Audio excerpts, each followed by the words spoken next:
We've been here for 500 years and not getting roles. We're 30% of the box office. I want 30% of the roles, okay?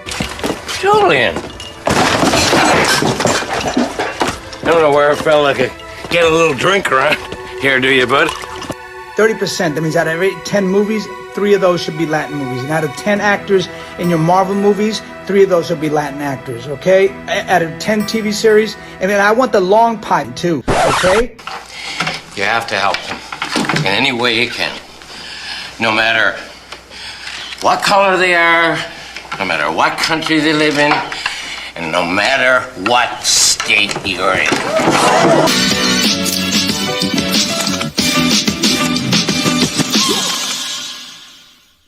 There's a reason why I didn't come out and say anything about the trailer when Transformers came out last week, because I wanted to reserve my judgment. Was it a good trailer?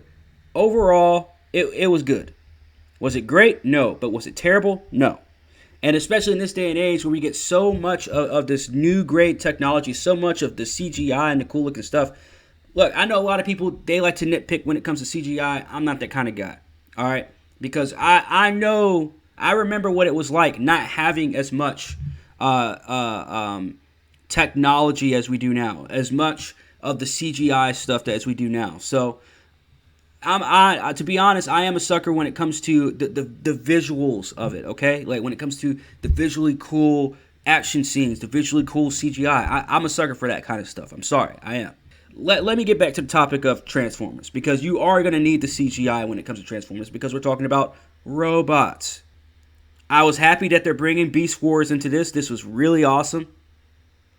But let's talk about the root of the problem. Let's talk about the big elephant in the room. Or should I say, gorilla. Yeah. So shout out to Bounding Into Comics with this article. It says, Transformers Rise of the Beast, director Stephen Caple Jr. says film will tell a story about Black and Latin culture. Haven't heard that one before. We would not be here if it wasn't for the Black Panther. You know, the Black Panther just, they went in and they knocked down some doors. They just reached down and pulled us up. And now children in Central America, South America, here in the States are gonna be able to see themselves.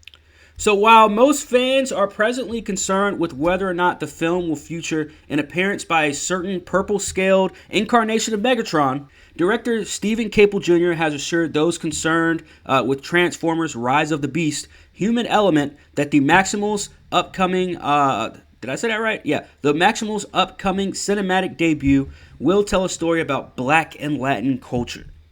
Heavy sigh. Heavy sigh. Caple Jr., perhaps best known as the director behind Creed 2, and as we all know, Creed 2 was definitely not that good of a movie.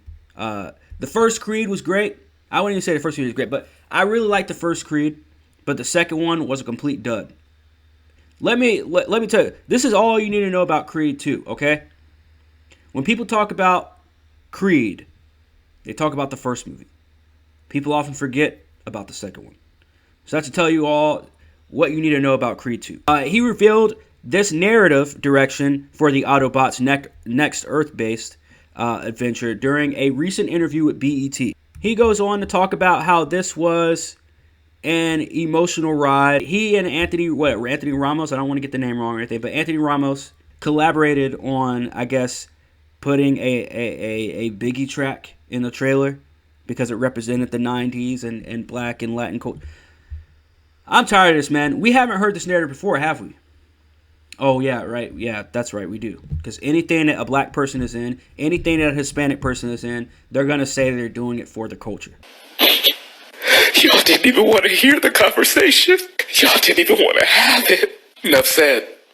It's funny because I didn't hear a single word coming out of George Lopez's mouth when he was doing movies in the early 2000s and saying that, oh, I'm doing this for the culture. I'm doing this for all Hispanic people. There's not enough of us in Hollywood being shown on TV. There's not enough of us being shown on TV. I didn't hear George Lopez saying that. I didn't hear Michael Pena saying that.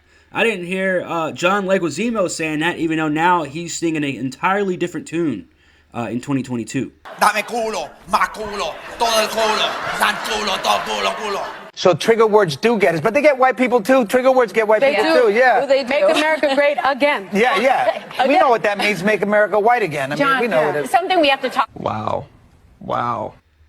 No matter how many times Anthony and I look at each other on set, tired and all, we realize we're able to do something special and for a reason. We created something special and it feels great to be in this position. Super honored and blessed.